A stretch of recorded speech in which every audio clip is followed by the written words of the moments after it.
পাকিস্তানি এক সন্ত্রাসবাদী ভারতের আর্মির পোশাক পরে এবং ভারতের পতাকাটি তুলে নেয় বর্ডার থেকে এবং বলে না থাকবে এই পতাকা, না থাকবে এই বর্ডার, এই বলতে তখন ইন্ডিয়ান আর্মিটা সেটা দেখে নেয়।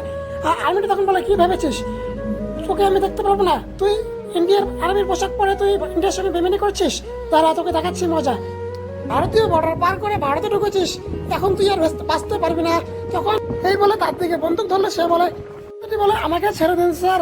তখন বলে ঠিক আছে ছেড়ে দেবো, চল তাহলে তুই এক কাজ কর, তুই ভারতের পতাকাটি যেখানে ছিল সেখানে পুঁতে রাখ। ঠিক আছে স্যার রাখছি। ঠিক আছে ওখানে পুঁতে দে। ঠিক আছে লাগাচ্ছি। এই বলে সে পতাকাটি লাগিয়ে দেয়। এরপর ইন্ডিয়ান আর্মিটি বলে এবার বল হিন্দুস্তান জিন্দাবাদ। কি বলবি কি না?